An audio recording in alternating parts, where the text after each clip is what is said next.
welcome and join your blended family. All the B.Fams out there, we are excited as always. I feel like I always say that. We're excited because we are. You live a life of as an excited man. I do. Through the podcast. I do. That is true.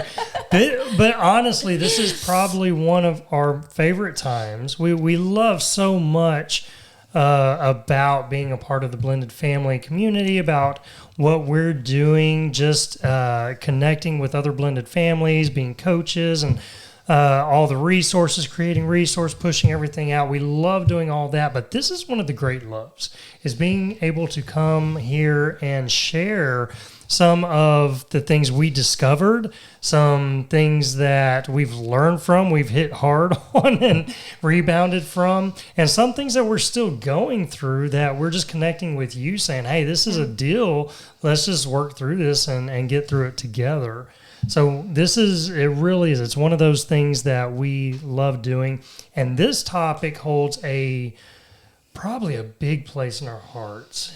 This is one that we have felt God put on our hearts and has really been the driving force for us even being here and doing this and sharing and just, being that light, maybe encouragement. It's the why we do what we do. And I feel like when you can I remember a moment in the very beginning of my divorce. This is just in the intro, so stick with us here. But when I was in the middle of getting a divorce and just crying out to God and just saying, take the hard stuff, take the hard things that I've gone through and just use it. And so fast forward 15, 16 years later and seeing how all the mess that we've gone through, all the stuff, all the life lessons that we've overcome over the years, and like you said, some still going through, to be able to breathe life into other families because of what we survived is why we do what we're doing. Yeah, there was so much good that came from it too. We don't want to paint that negative picture. There were so many good memories, so many good times, but just a lot of challenges we can face. But, just kudos that we said, you know what, we're going to face them. We're going to deal with them. We're going to believe God that we're coming out on, the better end of this. And we have seen so many blessings from it. And so that's the encouragement we really want to share. But that pours into the topic today, the B.Fam Movement. What, Randall? B.Fam Movement. What is the B.Fam Movement? The B.Fam Movement. Well, in layman's terms. Lame man. Lame-o. I don't know what that means either. She's like, y'all are both lame. Well, the B.Fam Movement is something that we have seen, but we put a name on it. And actually, B.Fam is just short for blended family, a.k.a. step families. If you're in a step family, you have any step somebody in your life, you're a part of a blended family. We're all one. You're a B-Fam. Step family. You're part of the B.Fam. But the B.Fam movement is something that we're really going to talk about, that we are seeing more families taking a part of, and they're seeing more blessings, more growth, more positivity in their family. And so, we slapped a label on it and said, you know what, let's continue moving this needle forward. We need more of this. So this is going to be great. It's going to be a great episode. You've got a stepdad, bio dad, stepmom, bio mom, and you got a stepkid, now / adult. That, you kind of get all of our perspectives from this. So it's going to be great. Good episode. So you stay tuned, buckle your seats. Man, this is going to be some good stuff. So the B.Fam Movement. I'm really excited about this. This is, a lot of people ask, how do I connect to my step family? That's the problem. There can be so much division, so much things going on. And whenever we started getting into this, we were like, man, you know what? As time progressed, I'm sitting there thinking about it, and it's like, what we're doing? We're sitting here, we're hearing from blended families all over. People are messaging us on, they're DMing us on Instagram. They're connecting with us on Facebook. We're doing Zoom calls with other blended families.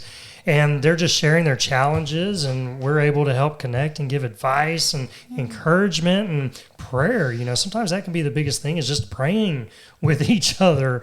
And as we're doing this, I started thinking about, what God placed on our hearts and the whole purpose of this. And it's like, what we're doing? And Scarlett goes, what are we doing? What are we doing, Randall? What are we doing, Randall? And I said, we're in the blended family care business. And it's like, blended family care? Yeah, I was like, what do you mean by that? And I was like, it's like this God moment that just, placed in my heart. It's like blended family care. It's kind of like self-care. We have such a large topic on self-care, don't we? Like in society, everyone, we're so drained, we're so worn out, we're so beat up that now self-care has become a movement.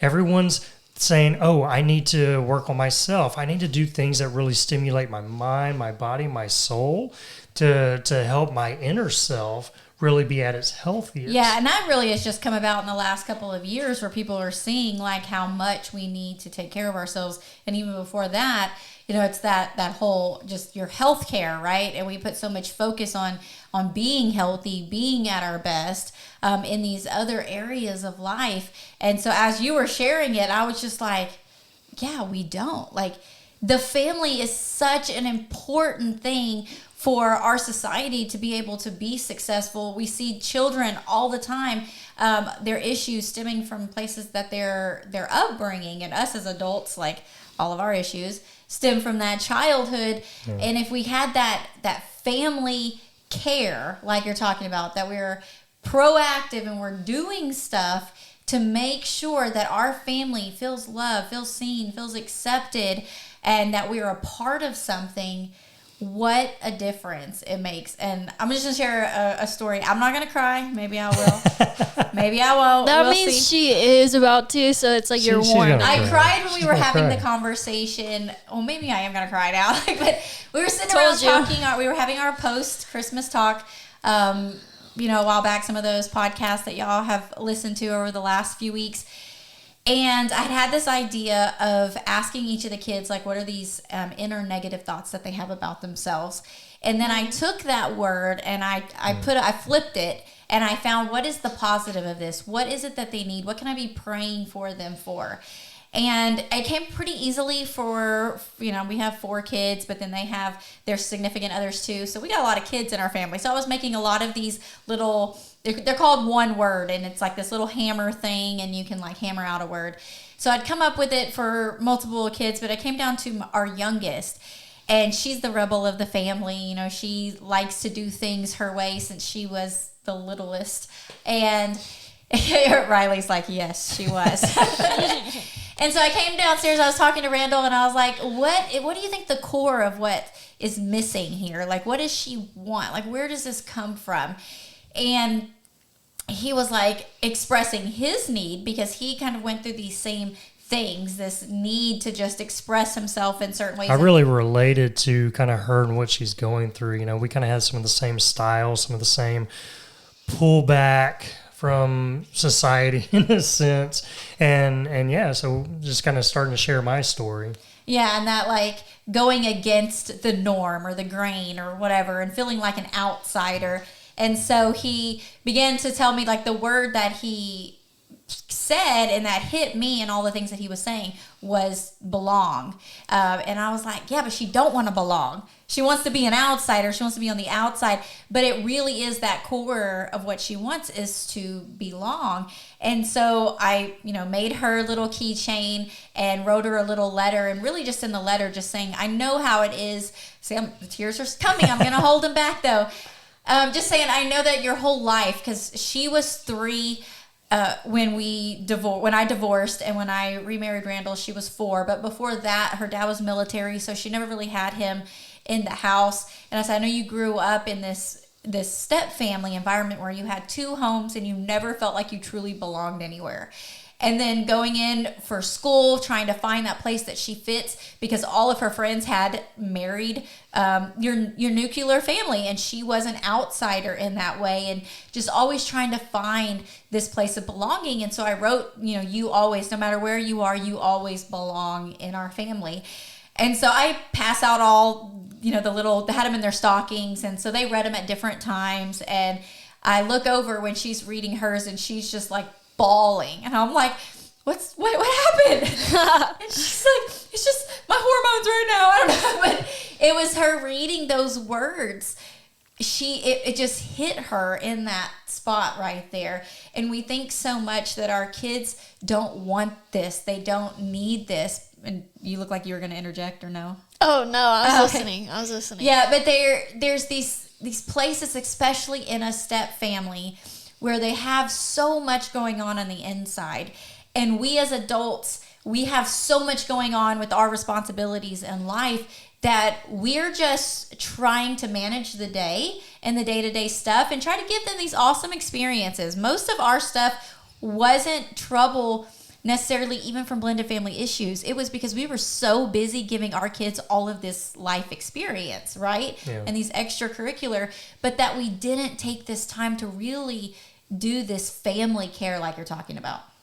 Yeah, family care. Well, kind of once we got our watch going off, Alexa's like, "Hey, let me chime in on this one." I'm not sure I understand. I'm not sure I understand. Please repeat the question. If you're watching on YouTube, you probably saw my fear of. But it really is, it's one thing that we can put so many things on our schedules of things we need to do. We put work on our schedules. We put, church on our schedules. We put self-care now on our schedules. We can fill our schedules up so full, but how much are we really filling our schedules up with blended family care? Or, take out the blended, even family care, things to do with family. And basically what I'm meaning by that, whenever I say blended family care, just like any care, you got blended family care, you have health care, you've got all these things with care attached on the end of it. But all that means is we're being proactive instead of reactive. Now, I pause for that because I know that hits me whenever I think about our family, whenever we blended 16 years ago. It seemed like all the parenting, everything that we went through, we were reactive. We were more reactive than we were proactive. We would just take, honestly, we felt like firefighters. If you can envision being a firefighter, I felt like that's all we were doing. But the problem is, and as I'm saying that may be hitting a lot of you that are listening, like, that's exactly how I feel. I feel like it's problem after problem, challenge after challenge. I'm tired of complaining. I feel that's all I do is complain about my family and wishing that things were better or things were different. And, sometimes that's what we feel. We feel like we're just firefighters. But the thing is firefighters, they're equipped. They go to school. They have trainings. They have proper equipment. They've got all their PPE that they put on, and they go out there. What does PPE mean? It's what is it? They're something and equipment. Now you threw that one. They put their PPE on. It's having the right tools for the job. Okay, that's basically. all you had to say. Yeah, so you it's didn't need to know what PPE stands for, just what it was. I should be able to spit that out, but I can't right now. But yeah, it's having all the right tools for the job is what they do. Now they go out there and they're equipped. They've got on their suits. They got on their repellent suit that will repel the heat. They've got on their helmets that will protect things from falling on their head. They go out there with those axes that they can help bust up things and get people out. They go in there with knowledge on, what spot to enter in, when to enter in, when it's too dangerous. They work as a team. They have teammates that they go in, they protect. They have each other's back as they're going in. If they get caught, they've got these blankets that they can pull over their head if the fire is coming to protect them from getting burned, right? That's a firefighter. But the thing with us and our families is we approach it without all the tools, without all the equipment. We run into the fires with no protection. We just run in there saying, okay, there's a problem, let me go solve it. And sometimes we end up getting burned. We end up making a bigger mess. We end up making more damage than causing good. Kind of like when you throw water on a grease fire. When you throw water on a grease fire. Sounds like water on a grease fire would be a good idea, Exactly. but it's not. And so we take the blended family movement, we take this whole blended care blended family care, and that's what it is it's being more proactive. It's equipping yourself now with knowledge. It's equipping yourself with the right resources, the right tools, the right information. And we live in a day and age now to where we're seeing so much more of that. And kind of what we're doing here, that's part of it, right?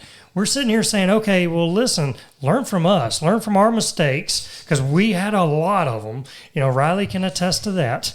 Amen, amen, amen. And, it's taking this information, it's grabbing resources. We've got, courses and all kinds of things out there that now you can equip yourself to where now you're able to put on the right equipment and have less fires. Well, and I think part of the problem is, and I know we fell into this like in all different stages, but just like a fire, right? You have your regular everyday life, and then all of a sudden fire hits and there's a problem, and now you feel like you have to try to put it out and solve it.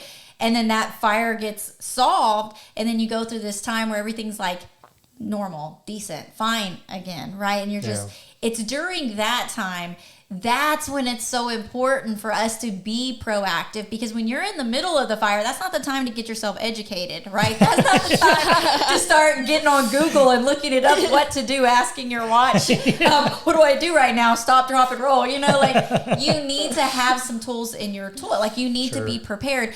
But we get so complacent when things are fine. We're not even saying that they're great or that they're bad, whatever. It's like you're just survival. You're just in regular everyday life doing the normal task. And we forget that there's a problem until that weekend rolls around when the kids are coming back. And now you're dreading it. We hear all the time, the kids are coming, my stepkids are coming for the weekend, and I just dread it. I want to keep myself locked in my bedroom because I feel like I can't be myself in my own house. I feel like I have to walk on eggshells in my house. And that's not what life should be like. But if we could be proactive, we could put this stuff in and plan ahead of time, so that way when the fire comes, you know exactly what you need in that moment. Yeah, I almost kind of see it as like the fire is like there's this slow drip in your house that's causing the fire, and then there's all these like, flames going up, and then you just throw water over it to kind of, fix it for now. Try to mask it or something. Yeah, and you think you're solving the problem, but you don't see the root of the problem, so you can't fix it entirely. So you're just, kind of throwing a blanket over it just to fix it for now without... It starts smoking a little bit, and all of a sudden it catches fire, and it makes it even worse. Bigger fire on top of that. Yeah, so many definitely. fire analogies. I know, yeah, it's just, great analogy. But, that's the blended family movement. We like to call it the B.Fam movement, and it's really just being more proactive in our families. What can we do to set our families up for success that allow us to grow closer together instead of pull apart? And let's face it, in a blended family, we can have some challenges. There's a lot more challenges than just a regular nuclear family. Like, I'd love to get your thoughts, Riley. I mean, what are some of the challenges that you've seen maybe in the family or in a blended family? Oh man, where do I start? Take it back to childhood days. I mean, like, I guess just what comes to mind is like the obvious kind of like, when you're a kid, from a kid's perspective, you don't really know what's going on. You're split between two different ponds in a way. And so all you know how to do is react. Like, you don't know what the root of the problem is. And then here comes your parents, which all they see you doing is, reacting, being a brat, like being, just super chaotic for them and for their image, almost, to where it causes that division. And I think that's where you and I had a lot of division, is because you would try to love me so hard and make me love you so hard. She's talking about me if you're just listening on the podcast. Talking about Charlotte. Stepmom, bonus mom. Yeah. And you were reacting and I was reacting. And so we just created a giant explosion of reaction. And a grease fire. Yeah. I just thought if I could love her harder, then of course she's going to love me back. Like, I didn't want to I wasn't trying to like reject you. I was trying to like come here, let me, I always envision. Nemo. Oh yeah, Dory's or no, not The girl Dory. on Nemo where she's like shaking the She's fish. like, look at my new fishy. Yeah, but I think it's just like moments like that to where nobody really understands each other yet, and so out of that not understanding, you get a lot of chaos because nobody's really listening to each other. You're just trying to like, I want you to see it from my perspective kind of thing, rather than really listening to the other person's perspective. I mean, as a kid's not really going to listen to why you feel the way you feel. But maybe like, taking the time to intentionally hear your kid out. If they're reacting or acting out or throwing a fit or whatever, like maybe not be so reactive to like, hey, cut that out, but maybe sit them down and be like, hey man, like what's going on inside of you? What is the root of this, Because a lot of the times in a blended family, you feel like you don't belong, because you have so many different, and especially if you have different family members who are kind of toxic, putting things in kids' ears, and you have all these different voices going on in your head. You don't know who to believe, who to love, really, because especially if you have in a blended family, it's almost like you are chasing the approval of your biological parents so much. And a lot of the times, with biological parents and step parents, there can be a lot of friction right off the bat. So trying to figure out who to believe, who to trust, where your love should go as a kid, then trying to really hone into that and being like listening as a parent, and kind of taking that moment as, maybe I should be slow to anger for the child right now, hear what they have to say, listen to the reason why, and then maybe I can also process this and learn how to handle this in a different manner, rather than like, coming at it so aggressively. Yeah, I think as adults we can forget that even though we see big picture or we've lived through some of those things, we can forget how vital those emotions are that our kids are feeling, and that how valid that those emotions and feelings are, that just because they're younger and they don't understand everything, we can kind of dismiss it like it's going to be okay, you're going to be fine, or we're wrapped up in our own stuff because we're trying to deal with all of our crap, that we don't take that into consideration and have more of those conversations. Yeah, sorry. I was going to say, like, you almost have to come at it with your kid as, like, the perspective of a baby. Like, a baby reacts. A baby cries when something is wrong. It doesn't understand. It doesn't know how to tell you what's wrong. But just by the baby's reaction that there's something the matter with it. And so you have to go in and, figure out what's the matter with the baby. And once you figure it out, then it stops crying. It's the same with the kid. It's the same with the teenager. Like, their reaction is going to look different. They're going to know how to talk. They're going to know how to cut you deep. But you just have to take that in and figure out what the root of the reaction is, get down to it, and then the storm settles, Yeah. It reminds me of the scripture in James chapter 1, be quick to listen, slow to speak, slow to become angry. And that's something I think we realized as parents many years later that we didn't know, And I think one thing that really frees us up as a blended family is whenever we come into it thinking we're just going to be instant. We're going to be this instant family. We're going to come together. Everybody's going to love each other. Mm-hmm. And when it doesn't happen, then we're like, crap, what's going on? What are we doing wrong? Yeah. And a lot of times we're like, what are they doing wrong? Because it's, we're pointing the finger at every other member saying, well, it's because that, it's because this, it's because that. Definitely not me.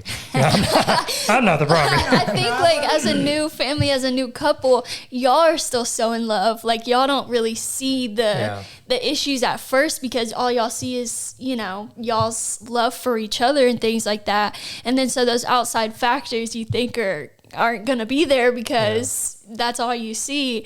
And then when the real life hits, it's like, oh my God, like, you know? Well, you're right. You know, it's that vision, because whenever, you know, most of the time when in a blended family, somebody came from divorce. You never envisioned divorce being your story, you know, it didn't. And so you've got this baggage, you've got this hurt, you got these pains, but then now you fall in love and you're saying, oh, well, now this one's going to work, this relationship. And then you have even more problems than you had before because of the blending issue, things that you don't realize getting into it. No blended family, most of the time, we don't realize that going into it. And that's the power of the B.Fam movement, is equipping us to know and to watch for these things. Because you're right, you know, it's as parents, we don't know to talk to our kids. We're dealing with our own crap, and we're sitting there going, okay, well, we're just trying to survive this, you know, we're in survival mode, and you're acting out. What, you know, quit. Stop it. You know, you're grounded. He definitely told me that several times. You know, and that's what it is. But, you know, it wasn't later on until we learned, you know, wow, what are they really going through? What are these different voices that they're feeling? How would I feel if I was a kid and I'm now having to be between, you know, I don't have both my mom and my dad there. Now one lives here, one lives there, and I'm bouncing between it. I've got two different rooms. I got two different, you know, I got two different things. One house acts one way, the other house acts another way. Yeah. And I'm being shoved in the middle of all that. And then, you know, it's just all these voices and things that kind of add into that. We don't ever take time to sit there and say, hey, okay, we know this is going to be an issue, even if both sides are healthy, right? Even if both sides are good, there's still going to be differences. So how can we help our kids navigate through those differences to where it's easier on them and not adding to the mess? How can we sit there and make them feel belonged, like they belong? Belong. How can we make them feel like they belong in our home? You know, I'm just going to put this out there. If you're in a blended family and you're sitting there hearing this, I just want you to know, going into a blended family, you may think that your kids feel like they belong. But I'm just going to bust your bubble right now. Just go in with the assumption they feel like they don't belong. Yeah. You know, they don't. You know, no matter how much you think they do, or you can feel like, oh, I tell them I love them all the time. They know they belong. They've always got a place here. They don't. Okay? Yeah. I mean, and if you go in with that mentality, I think you're better prepared to help them through it and help them feel like they belong, is, you know, whenever we can approach that. But just knowing that it takes time, you know, it's not a quick fix. It's going to take time. And I think that relieves a lot of pressure. Yeah. And I think you want to make sure you're not putting these thoughts. And I think that's where we feel so inequipped to have some of these hard conversations, because it's like you don't want to put these thoughts in their head. Right. You don't feel like you belong, do you? You know, like they don't understand it. But that the beauty in what we're talking about in this movement, it's not necessarily that you go sit down and say, okay, family meeting. I heard in this podcast that you don't feel like you belong. Do you? Do you feel like you belong? You should. Does it remind you of a family meeting that we did the wrong way? Okay. You're going to share that right after this break, because we need to hear this story, because I know this one's going to be good. So y'all stay tuned. There's plenty more to come. Blended families can be hard at times, can't they? Have you ever said, I don't feel like me and my spouse are connecting? Or I'm bending over backwards and my stepkid still pushes me away? Or do you feel like your family's doing okay, but you'd like it to be more than okay? You want your family to level up, take it to an even stronger level. The truth is, we're all looking for more joy and happiness in our lives. So how do we start seeing that in our blended family? Because really, our family is the first place we should truly be enjoying and having the most fun with. So how do you enjoy your blended family? You create more fun opportunities that your family loves doing. These are big things, they're small things, things that cost money, things that don't cost money. But the more fun you have together, the less blended family drama you'll have, which equals more joy and happiness for everyone. Now, you may be saying, yeah, but I don't know how to do that. I don't even know where to start. That's okay.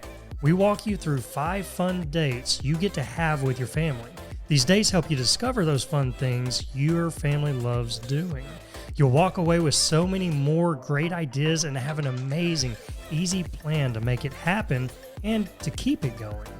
Plus, you get to have a lot of fun discovering all this in the process. We walk you through everything and make it really fun and easy. So how do you enjoy your blended family? By going on these 5 dates and discovering fun in your step family.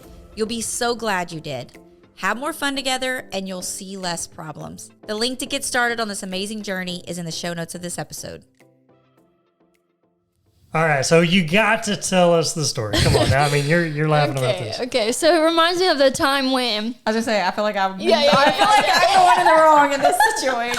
Always. I try so hard. I try so hard. And that's the thing for stepmoms. Sometimes stepmoms try so hard, and the harder you try, the more kickback you get. So sometimes we gotta ease up a little bit. Ease up on If yourself. you say I trapped you in your room. Yes, that's the story. So basically, from my perspective, I'll share my perspective. You can share your perspective. But there's this one time where Charlotte was trying to, get me to talk out those feelings. Yeah, we were having a quote unquote heart to heart.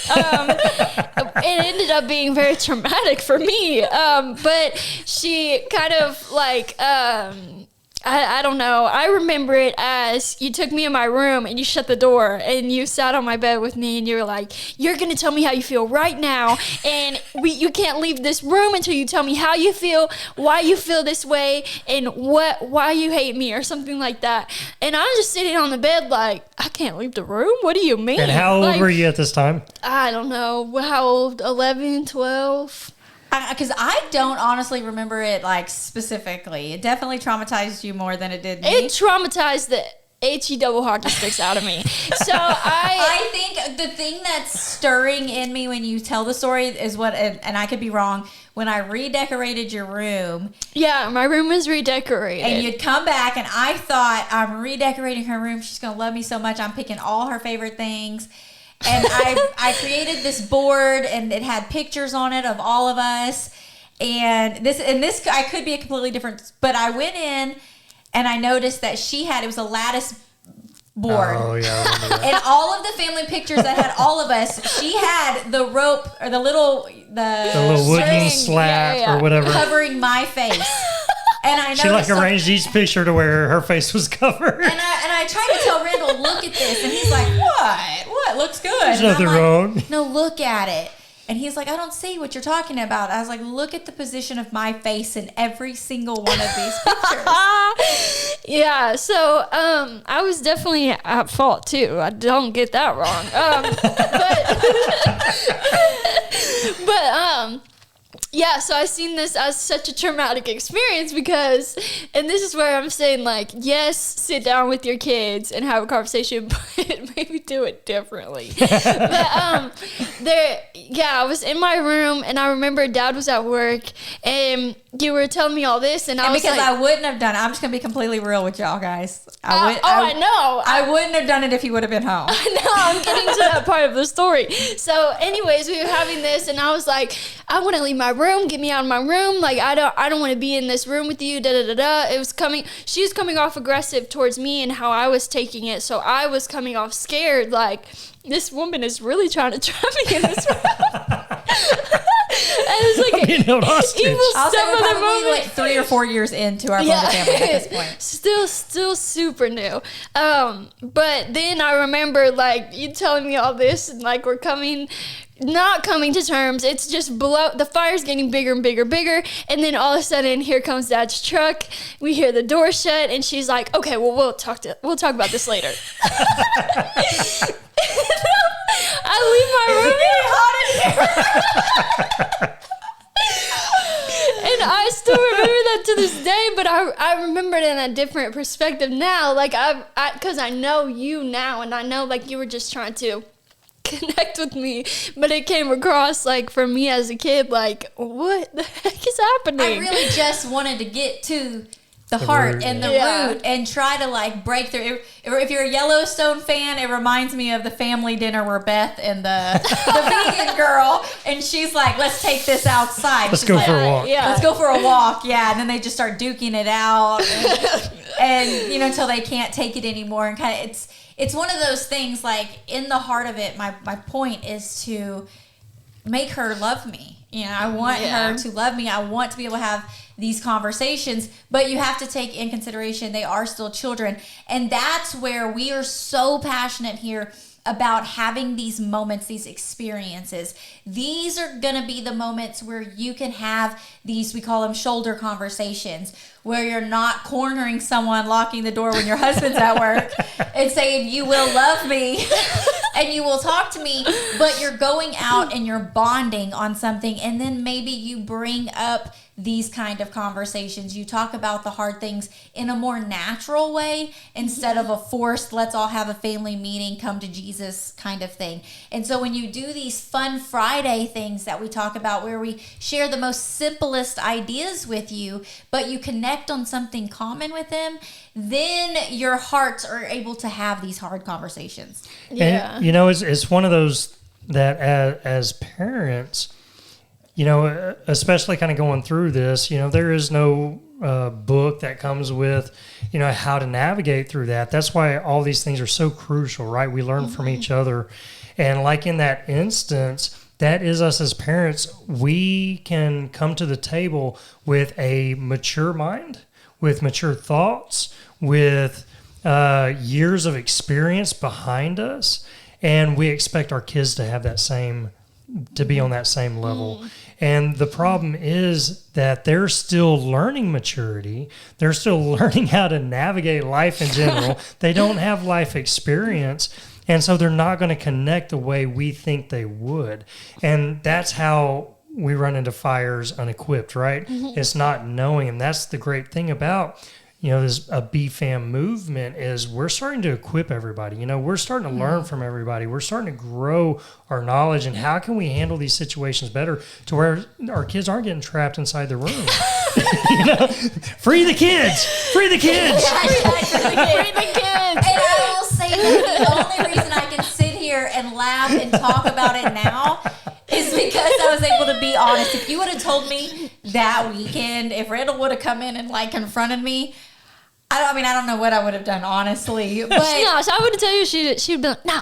That didn't happen. It didn't happen that way. What do you mean? Even locked. Yeah, it was completely excuse safe. after excuse. But stuff like that is what happens is we're having issues with connecting with our stepkids. We're having issues talking husband and wife. We don't know how to talk about things like that. Like you're feeling like you've got to conceal this, but it's a big deal for you, and we're not talking about that. And we see all these problems and all these issues, and these are the challenges that come up in blended families that are so different than nuclear families. That's why we need more of this. We need blended family care, right? We need this movement. We need to start being more proactive, learning new things. And, whenever we do, we walk away with just these tools to really help our family feel like everybody belongs.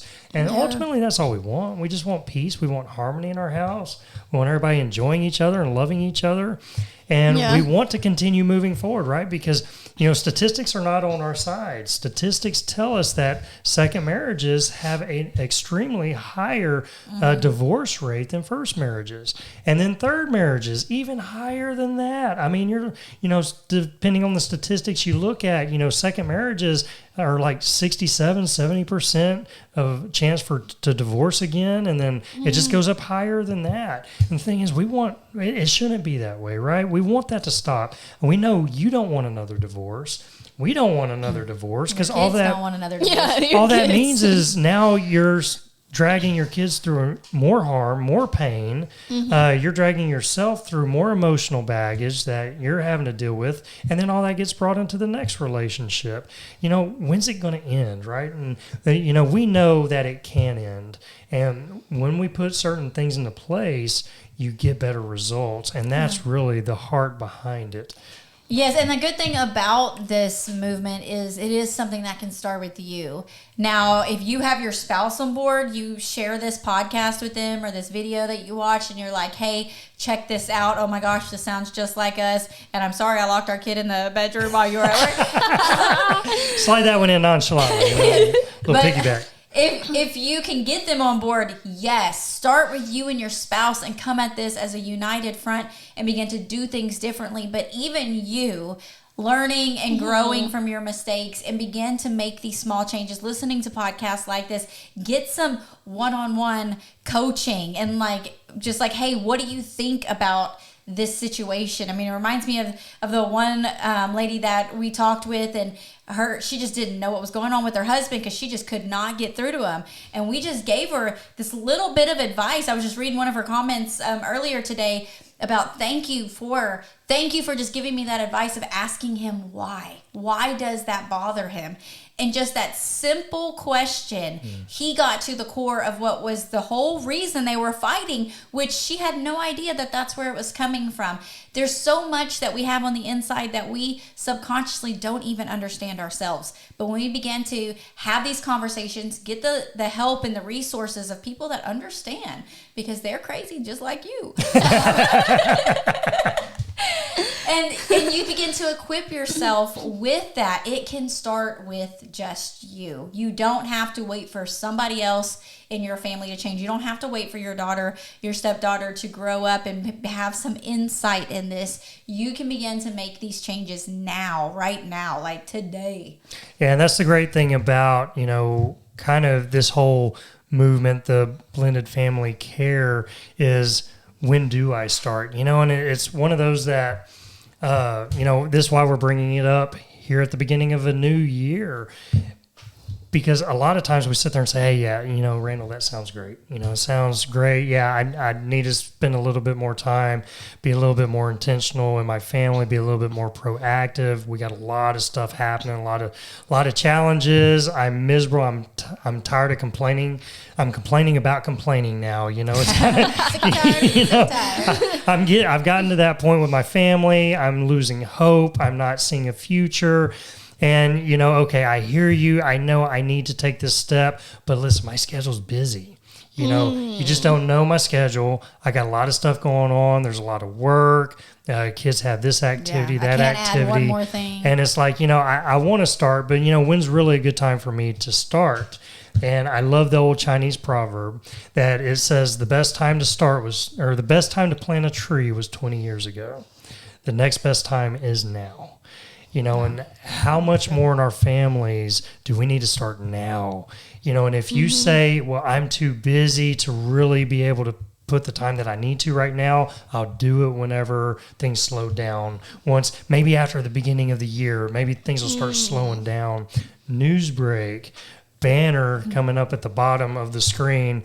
You will never slow down. You will never have the time. You will never find the time.